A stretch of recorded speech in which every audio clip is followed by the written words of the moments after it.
By also introducing Mr. Mwencha, who is the Deputy Chair of the African Union Commission. Asante sana Bwana Mwencha, ako hapa pia na sisi. Wakenya wenzangu, hamjamboni nyote? Hamjambo tena? Mimi nimeshukuru na nimefurahi kuwa pamoja nanyi. Asanteni sana kwa kutukaribisha.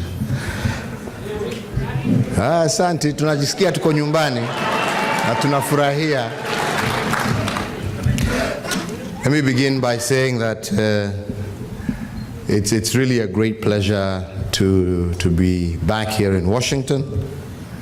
It's a great pleasure to be talking with my fellow Kenyans. And some of you maybe in this room will recall that some 10 years ago or so, you know, I was also around here somewhere asking you for votes at the time. Mambo ikakuwa mrama kidogo, lakini tukashukuru Mungu na tukaendelea, na asante kwa sababu mlinisikiliza, hamkunitupia mawe at least. Alafu pia from then we have also had the occasion to meet when I was in two further positions. When I was the Minister of Trade, I remember when we came for AGOA, I had a chance again to meet some of you. Also when I was the Minister of Finance and we used to come for the World Bank IMF meetings, we've had a chance to speak.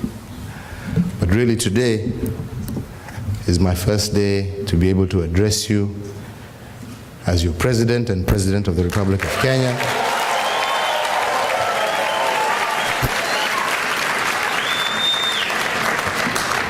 And to say that it is indeed a great honor. And let me assure you, many of you who did not manage to travel home, did not manage to vote, and I want to assure you that we as a government will give all the support that we can to the IEBC to ensure that come 2017, the Kenyan diaspora will participate and vote with other Kenyans and take the decision and participate in taking the decisions that chart the destiny of your lives, because it is your lives. And you have a right to participate in those decisions. Let me also say that even now, you have a right to participate in shaping your country's future. And that right comes not just because you were born in Kenya. That right comes because for all these years, our Kenyan diaspora has been a critical ingredient of our development path so far. Your remittances, your skills have all contributed greatly to where Kenya and to what Kenya has managed to achieve in the last 50 years of her independence. And as I said, and as the ambassador said, it is time we also equally recognize that fact and started to involve you more actively in the decisions that we make, in the choices that we take, because your input could help largely make our Vision 2030 dream become a reality much sooner, which is indeed true. We are here in DC on this particular visit because it's important that I also pass that across to you before we discuss domestic issues. We are here largely for the first ever US-Africa Summit.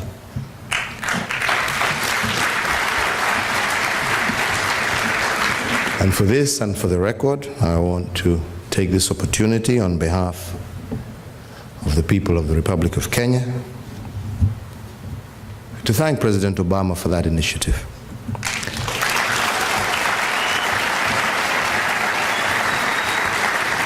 I thank him for that initiative because many of you will know, even as you interact with your colleagues from other parts of the African continent, these missions to the US to attract investment, to attract greater partnership, have been there for very many years. But usually it's at the national level, and it's always engaging, trying to find, contacts with the big players in the US economy. But usually to very little avail, because nobody really wants to know about Kenya, because as far as they know is, where is Kenya? It's maybe a city in Africa. But this has given us an opportunity to profile the African continent. It's given us an opportunity to profile the states in the African continent. It's given us an opportunity, for the first time in a very long time, to tell a good story about Africa. Because for far too long,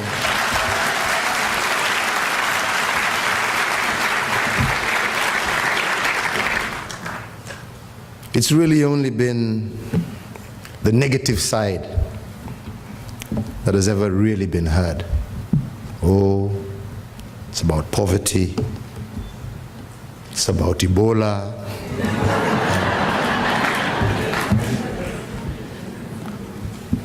It's about the negative. And it's not to say that we don't have challenges. I'd like a nation to stand up and say they don't have challenges. We all have challenges, all of us, wherever we come from.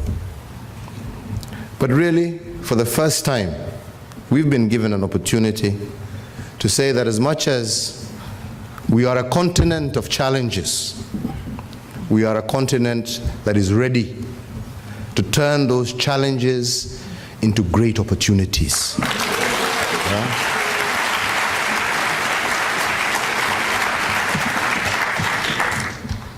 We are a continent of 700 million people, going a billion, that is young. It's the youngest continent in the world. That's something to be proud of. As the world ages, Africa is young. It is a continent that is the most vibrant because of its youth. It is the continent that is able to take on board great innovation, where many are unable to take that innovation because they're set in their ways. And that's why we have M-Pesa and many other innovations created by young talent on the African continent. We have the capacity, with the great resources that God has endowed us with, to be able to turn that to great prosperity for our people. I think for the first time in a very long time, we have been heard. I think for the first time in a long time, there has been a realization that, when they see us knocking on the door of China, China isn't in Africa because they have nothing better to do in China. China is in Africa because they woke up to the reality of the potential that Africa has a long time ago. And I'm glad to see But America is also waking up to those realities.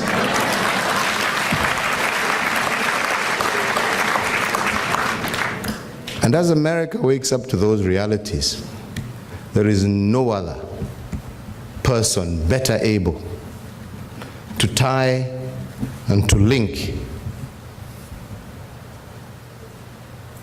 those two great continents than you are, diaspora.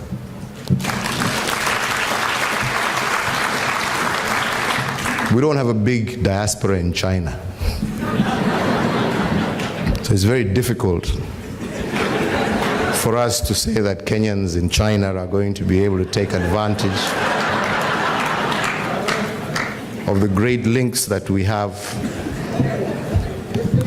with the People's Republic of China. But at least here we can say Kenyans have a great opportunity of taking advantage of great links between the United States of America and Africa as a whole, because you're here. That's an opportunity that you have. And I believe it's an opportunity that you should grasp with both hands. And for us as governments, ours is to do everything that we can to be able to empower you, to be able to facilitate you, to take that full advantage. That said and done, let me say that we have also enjoyed the stay. I had an opportunity yesterday to dance to Lionel Richie at the White House. And I've also had a great opportunity to dance with your young ones here who, oh yeah.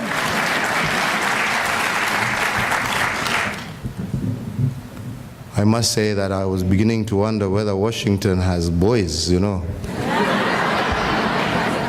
You know, I'm told these things are seasonal, you know, when it's too cold, when it's too hot. But I'm sure they are there.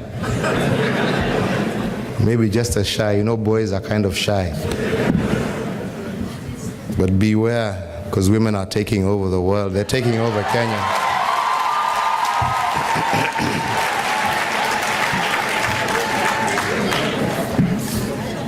Let me try, as Ambassador Amina has said, to just go into some of a few areas that have been raised through very many questions by yourselves, areas of concern that you'd have liked me to address you on. And I think I'll begin first and foremost by saying that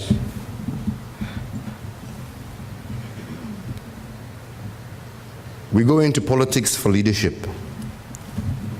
But once we go into politics for leadership, there comes a time thereafter where we must recognize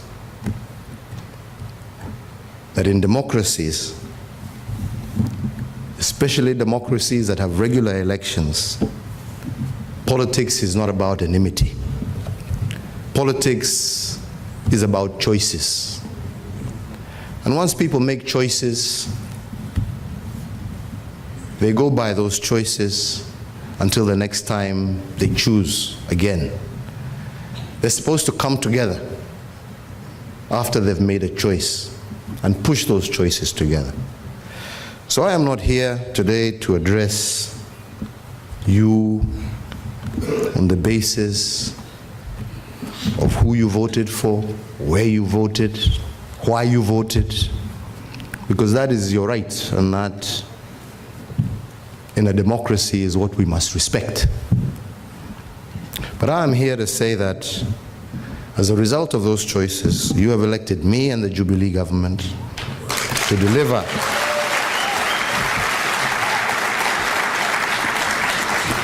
on the pledges that we made.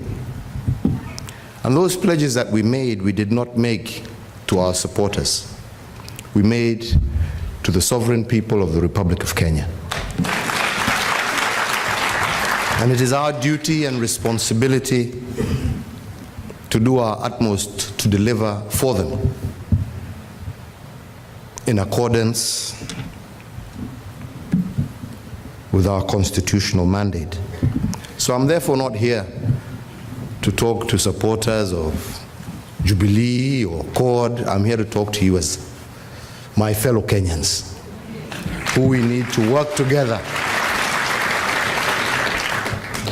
to achieve our dream, our aspirations for our country, for our people, for our children, for our future.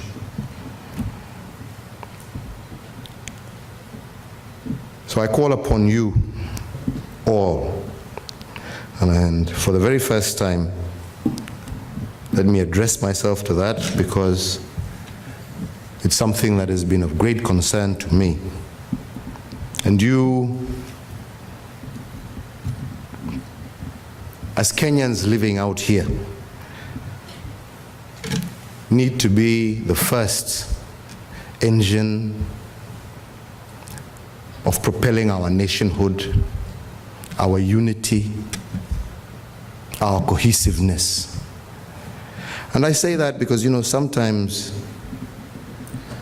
when I look at my page, be it Facebook or the Twitter account or whatever, and you see some of the comments that people make, the haters and likers and all this, and you see what people comment. You know, there's some very positive and very useful comments, even if they're criticisms, because we are there to be criticized when you don't do the right thing, right? But some of the comments, you know, degenerate into something that makes you wonder, why did we go this digital age? I mean, it was better when we just had a newspaper to read and you couldn't do anything. You know, when you see the way people interact, sijui wewe ni kabila hii, wewe una hate kwa sababu wewe ni kabila ile. Let us go out there with a positive message, even if it is criticism. Don't criticize negatively. Yeah? Because you know, whether you like it or not, like I said, choices are there. That's why we're a democracy. Yeah? Au ni namna gani jameni? Miaka 5 hata kama unaniudhi namna gani, hakikisha umepiga kampeni, mimi nitaenda nyumbani, mkinitoa mwingine atakuja. Are you going to hate the next one also? Will we be able to develop that way? Let us please learn how to be civil to one another and to know that differences in opinion, yeah? All right? Do not mean enmity. Yeah? For us to be able to recognize that we can be of different shades of opinion. And you know, that is something that is great, because that encourages intellectual debate. That encourages people to think and work. Yeah? Can you imagine if we all thought the same, that you woke up in the morning and you turned around and said good morning to your wife, and she said good morning. You know that little fight and scuffle sometimes you have with your wife makes life exciting. Or with your husband. Huh? Can you imagine if you woke up every day and you agreed with everything your wife said? And your wife agreed with everything that you said? Wouldn't that be a very boring life? Huh? It's good sometimes if we argue, because it makes you think, now why did she do that this morning? Why did he do that this morning? Yeah? And it makes you do something better. So I say that because, you know, in going through some of the issues that you have raised, I want to first and foremost eliminate all those that have to do with all those negative aspects. Let us look at the positive aspects. Yeah? Let us look at ourselves, at the real challenges we have, and let us argue as to which way is better. My way, your way, yeah?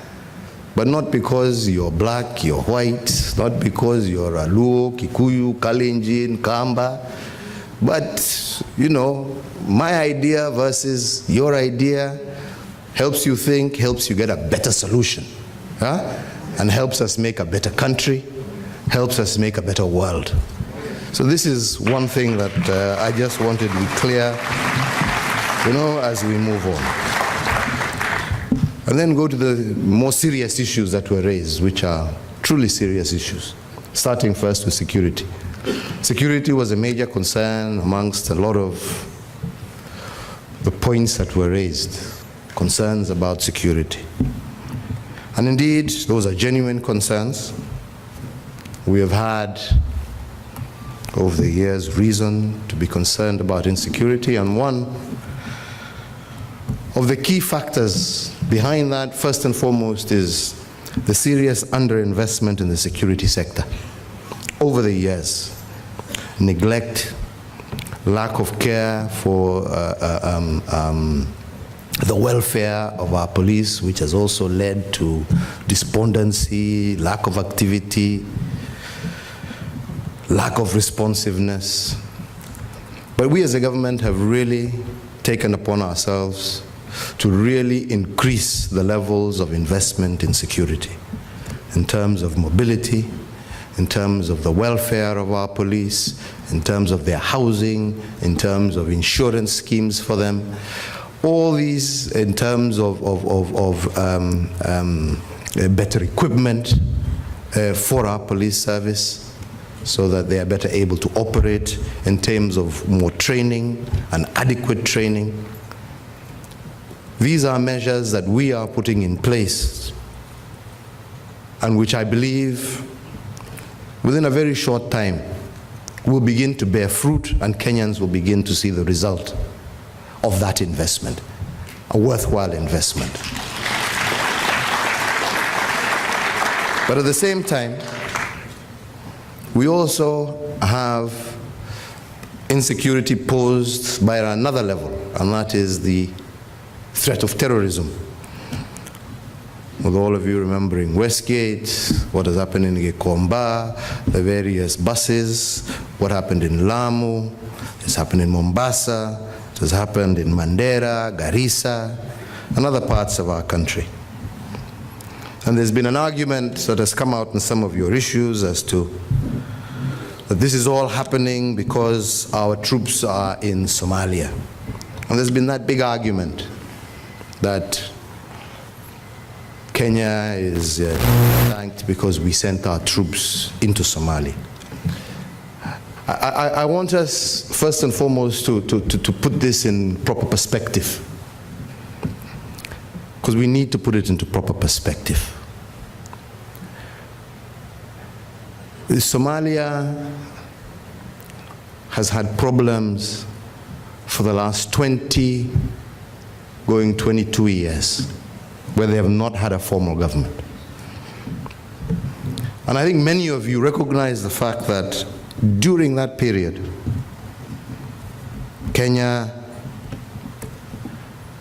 was nothing more than a safe haven for many hundreds of thousands of Somalis who fled their country. We just gave them safe haven. They were welcomed in Kenya. They settled, many of them, in Kenya. And many of them actually went on to become very successful businessmen in Kenya. Surely that is not a nation that you can say had any ill intent, because we were a safe haven. And by the way, we all lived for most of those 20 years in relative peace. And it was the same spirit of Kenyans when they hosted Ugandans when they had problems. They hosted Ethiopians when Ethiopia had problems. We hosted Rwandese when the Rwandese had problems. Kenya has always been home, a refuge to any who has had a problem. And by the way, that scenario continued that way for many years, until such time as, again, we started being attacked by pirates who were not concerned, raising the cost of our imports into our country. We started having scenarios of our tourists being attacked. We started having bombings in our cities. You will remember the embassy, the US embassy bombing in Nairobi. Kenya was not in Somalia during all that time. You remember the scenario of the bombings at the hotel in Mombasa. We were not in Somalia. You remember the scenario of the aircraft that was almost blown out of the sky again in Mombasa. We were not in Somalia. So Kenya's entry into Somalia was not driven by any other thing than the fact that Kenya's economic interest, including the interests of those who we were hosting as refugees, was under threat. That is when Kenya said couldn't stand aside anymore. And we moved in with a singular aim of working together with our counterparts in Somalia to bring peace, to bring stability, because their instability was now becoming instability and security for the people of Kenya.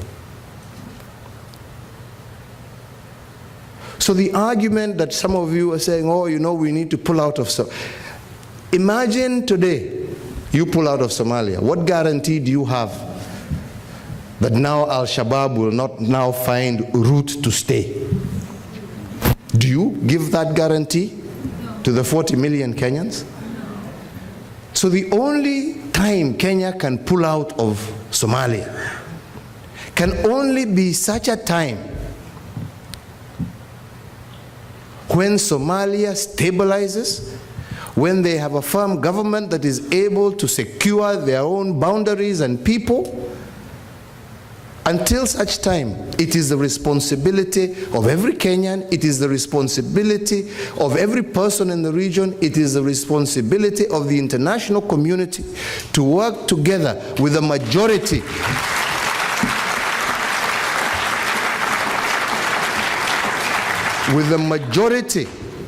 of well-meaning people of Somalia to uproot these evildoers who are intent on causing all of us harm.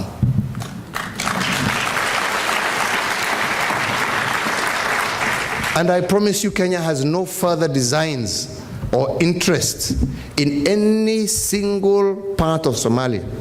All we are interested in is peace, is security.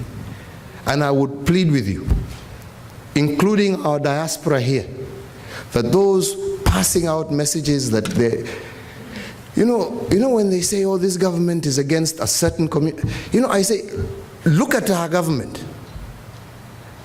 Our government is one and has been one of the most inclusive governments to especially minorities that have never been considered in mainstream government. If we had a problem with the Somali community, would my sister Amina Mohammed be the Minister of Foreign Affairs and representing the interest of Kenya? If this government had any ill against the Somali community, would my good brother Aden Mohammed be in charge of all business enterprises in this country called Kenya? If this government had any harm against our Muslim brothers and sisters, would Najib Balala be the Minister of Mining in charge of all the extractive industries in our country? Surely you would be able to see our hand.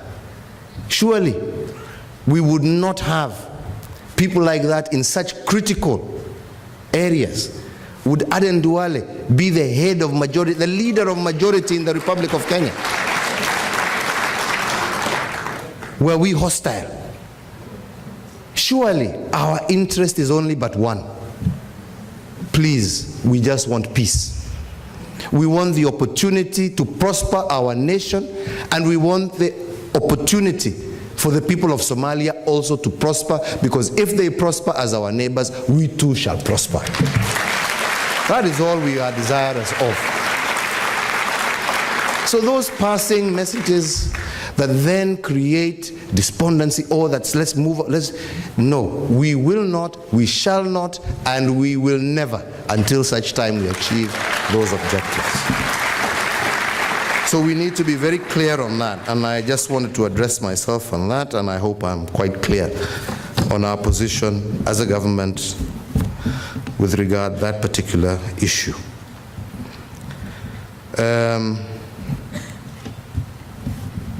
Na msiogope kuja nyumbani, kila kitu ni sawa. Hata mkiwa hapa mnaweza mgongwe, si karibu juzi mligongwa hapa tena. Kwa hivyo msifikirie kuna usalama ati hamkuji nyumbani ati hakuna usalama. Kuna usalama. Unaweza ugongwe pahali popote ulipo. Hakuna shida. Njooni karibu nyumbani, mkuja likizo, hoteli ziko huko, mtembelee familia, mkule ugali, nini, dunia inaendelea, hakuna shida.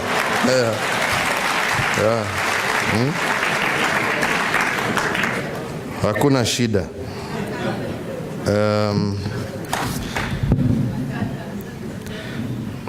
Ya pili ni mambo ya devolution. That was also a big issue.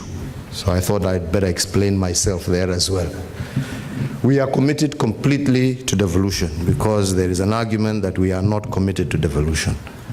We are committed fully to the implementation of our Constitution. We have sworn to uphold, defend, and protect the Constitution of the Republic of Kenya, which happens to be the Constitution promulgated in the year 2010. And the only issue, which again people also fail to recognize, it is like uko hapa, umejenga nyumba, sinio, ulikuwa unaishi nyumba pale, ulikuwa umeizoea, pahali mabati ilikuwa na shimo, unajua ni wapi, unaziba kwa sababu unajua ikinyesha itanyesha pale.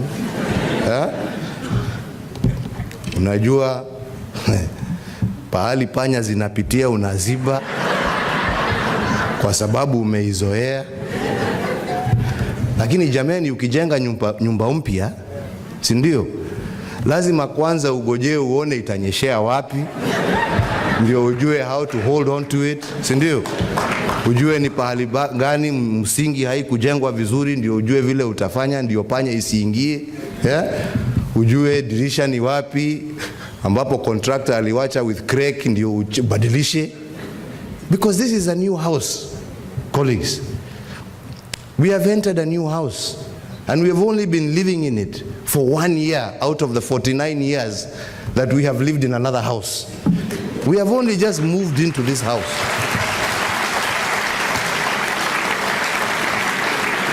Surely you cannot expect that you're going to move into a new house and not face challenges. But that does not mean you wish to abandon your house. Au ni namna gani jameni? Kweli ya uongo jameni? Ile ingine kwa sababu mlikuwa mmeizoea, sasa tumebadilisha nyumba, tunaishi ndani ya nyumba ingine. And it will have challenges until we are able to fix those challenges. But that does not mean we are not committed to our new house. And we are doing everything that we can to ensure that our new county governments are able to stand up and walk. But they're not going to walk in one day, you know, and they will have challenges because there are institutions that they must build. They are facing for the first time as governors, what I faced when I was huko as Minister of Finance, going to try and pass a budget. Sasa wako na hawa, sasa na wako na MCAs huko wanaambia hapana, hiyo hatupitishi mpaka uweke pesa hii hapa, mpaka uweke ile pale, mpaka uweke CDF ya MCA, haipiti, mpaka car allowance, mpaka sijui nini. Ndio dunia inaenda. So these are challenges that we all must, face up to. Yeah? And the answer cannot just be to throw money at it, because where are we going to get that money? Yeah? Kusema kwamba umehama na umebadilisha nyumba, sio kusema mshahara umeongezewa. Mshahara ni ule ule tu. Right? What you had when you had the old house is what you have when you have the new house. So you can now not say ati mkubwa niongezee pesa, kwa sababu mkubwa ni nyinyi. Nikija sasa niwaambie muongeze kodi, mtasema wacha turudi kwa katiba ya zamani. You see, so we have to take it slowly. Yeah? And as we take it slowly, let us recognize that it will be challenging. But that does not take away from commitment to implementing, because it was the decision and the choice of Kenyans to build themselves a new house. So we must make it work, but we must also give it time to work. So sijui kama hiyo nimewajibu vile mliuliza. Kwa commitment iko. Yeah? Tunataka tu nafasi ya kuhakikisha ya kwamba tumefulfill. Economy inaendelea kukua, hiyo tutaendelea.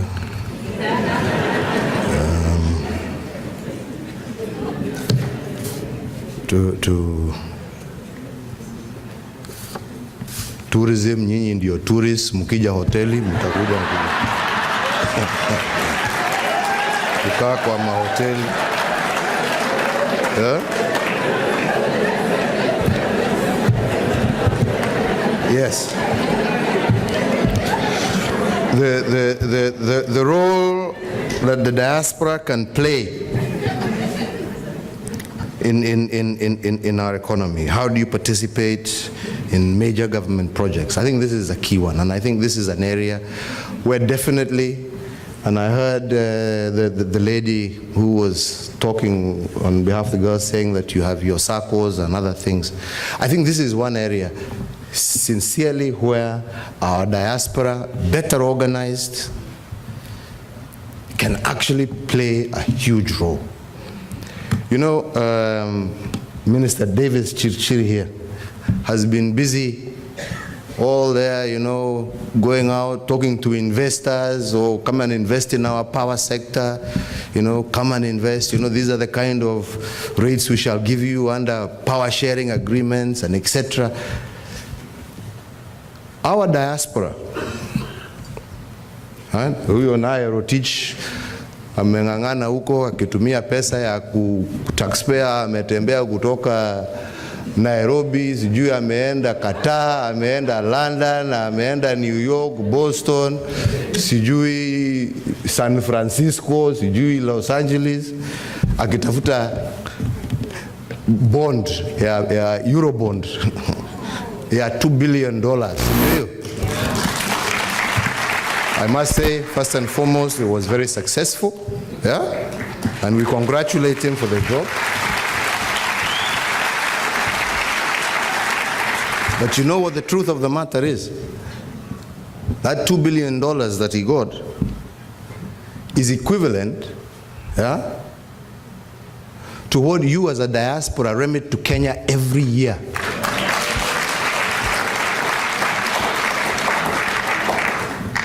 Lakini shida yetu sisi, kila mtu anaeka yake $200, yanaenda, mama wewe weka hiyo kwa account ile yangu ile ya chini pale, usioneshe bibi akija kwa sababu hiyo uweke kando. Hiyo ingine ni yako ya kununua unga etc. Namna hiyo ingine ile kanyumba nilikuwa najenga pale, lipa contractor mwezi hii. Can you imagine if you mobilize that money, right, and actually had a conference with these good people, right?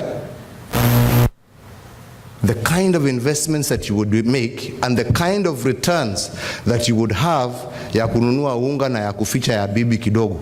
Yeah? Can you imagine what you would be able to do with that? Huh? Here you're earning 1.5% hapa. Hizi ma returns, your bond ni ya 6%. Right? But this is the money you send if it was organized. if you could sit and come through, if you could sit and listen to some of the projects that we have in roads, in power, even in health, in other areas where we are now looking to private sector to partner with government, there are great investment opportunities. Na sasa nyinyi mtawachwa nyuma, muone sasa hawa wengine ambao unajua hata hawa wako na mabilioni mekaa hapa, they have nowhere to invest, so wanaangalia huko sasa. Find a way of how we can actually deliberate and negotiate and discuss with you as a collective. Because as a collective, you are much more powerful than you are as an individual.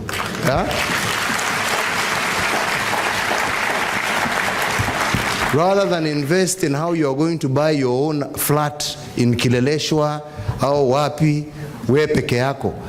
Kuja museme tunataka ardhi, tunataka kujenga estate ya nyumba 10,000. Na hapo katikati wewe utapata yako moja, na hiyo ingine muuzie wa Kenya wengine huko, na dunia iendelee. You participate kwa kujenga some of the toll roads that we want us to build, right? Na kutoka hapo kila mwaka hata ukirudi nyumbani ukiwa umezeeka, ukiwa umelala kule Nyarugunga, wewe unagojea kupata interest yako tu kwa sababu inakuja. Kila mwezi ni cheki, wewe unapumzika nyumbani, unakaa bila shida. The investment doesn't have to be yours as an individual. The great projects wewe unafanya, wewe nani hiyo na usilale amelala.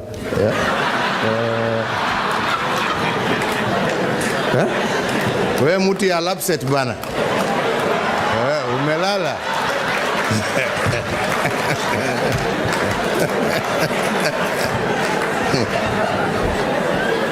Uambie juu ya hiyo project yako ya Lamu Port, what you are doing, let them invest, you know. But if you could, and we need just to work together, yourselves and Treasury, to get an instrument that can help you invest in some of these major projects, right? Because you have those resources if we can properly manage and collectively deal.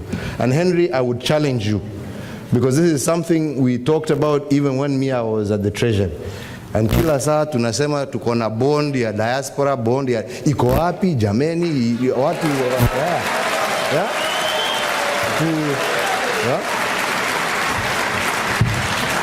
tumalize hiyo kitu ndio, and they will invest in it. They will, I'm sure they will invest in it. Given the kind of returns they are getting here, given the lack of hustle, because now it's guaranteed by government, they will invest and reduce our need to start looking around for people all over the place. Kwa hivyo hiyo mimi ni kitu mimi na support, na nasema tutaendelea namna hiyo. Mambo ya ofisi ya diaspora, hiyo ni ya Amina, I think amesema vile wanafanya. Labda tukirudi unga in New York, mtatuambia kama wametimiza foreign affairs, but we need our consulates open. We want you to start now, because we are starting hii mambo hata ya IDs, kuissue IDs. Mnajua, anza kuregister, collect your IDs nini. Tunataka kufungua more consular offices. Mimi naenda Texas huko, tutafungua ingine huko. Tutoke hapo twende Minnesota tufungue ingine. Kila pahali wa Kenya wako, wacha services ziwe karibu na hawa. Huduma tunaita huduma siku hizi, tunazianza tunazifungua huko kila mahali Kenya. So you don't have to travel far to get the services that you're entitled to get as Kenyans. So that is a commitment also that we will continue to do. Najaribu kukatakata hii story short. Maswali ndio ilikuwa mingi. Pesa ile mnaleta nimewaambia.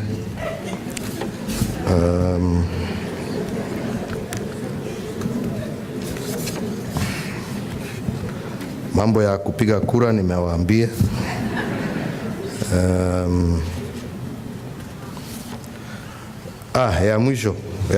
Ya mwisho ni magari. Hii maneno ya magari, na hiyo nataka pia tukubaliane, because again this has been an issue that is long standing, and I think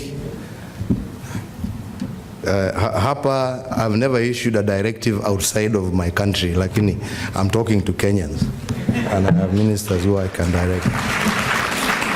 We have debated this issue long enough, and I think it has always been an issue of tutaenda nyumbani, tutaangalia, oh, the policy is wrong. Aden, watu yenu, sijui, wanasema hii gari, right hand, inaweza kuwa namna hii, inaweza kuwa. Mimi nataka tuseme hivi na tukubaliana hapa kwa sababu the ministers concerned are here. The minister is Aden, the minister is Rotich, and the minister is Kamau. Tukubaliane. Kama hamtaki hii watu walete left hand drive cars.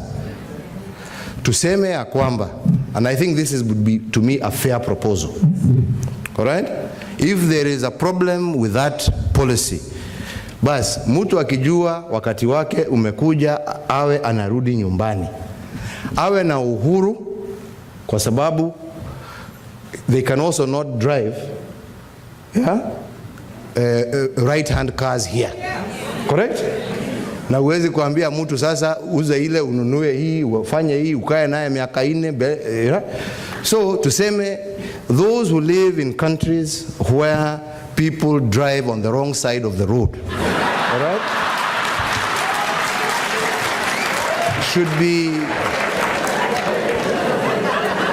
should be entitled when they leave and they are going home to be allowed to sell that car that drives on the wrong side of the road, be able to buy a vehicle that drives on the right side of the road, and to be able to bring that car into Kenya duty free. Yeah. Okay? And it should be as simple as that. Yeah? Because it is.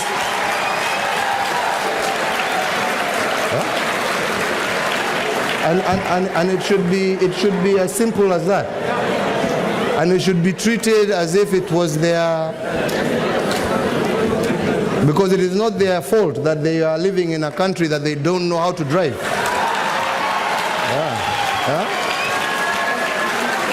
Na hiyo ni kitu simple na ni kitu straightforward. Tukubaliane namna hiyo kwa sababu hiyo ndio haki yao. Huwezi kuambia mtu umekaa umeishi useme you can take home personal effects.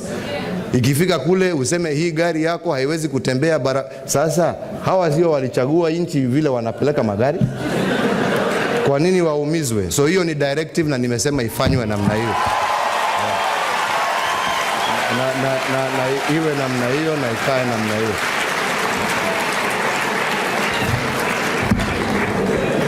Kwa hayo machache na mengi, mimi nimesema we will still continue traveling. Mine is to ask you, please let us all be patriots to our country. Please let us love each other as Kenyans, not as communities.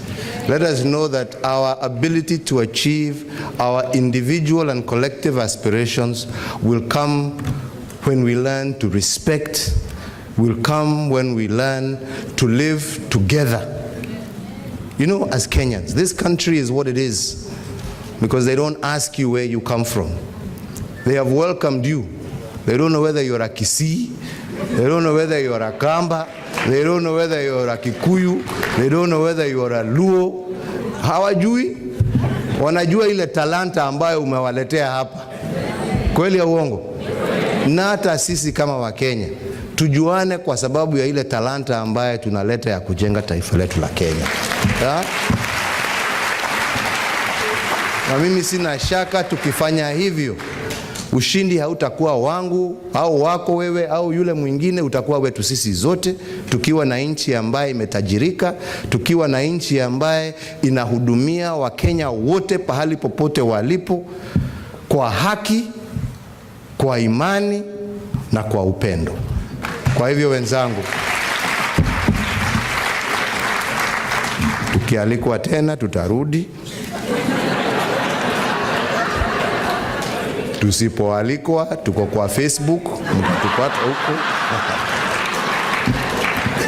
Na mkirudi manyumbani, msalimie wale ambao mliwacha huko, wale wa Minnesota wasalimie wa Minnesota. Wale wako hapa kutoka New York wasalimie watu ya New York. Wale wa Boston, New Jersey niliishi huko, Jersey City tulikuwa tunazunguka huko. Na Atlanta wasalimie watu ya Atlanta. Canada wasalimie watu ya, hata huko tukialikwa tutakuja, tusipokuja ni umejua pahali utanipata. Na sisi tukirudi manyumbani tutawasalimia na tuwaambie Wakenya wako imara, Wakenya wamewasalimia, na tunaendelea kushirikiana na kupendana kama Wakenya. Mungu na wabariki na walinde. Asanteni sana.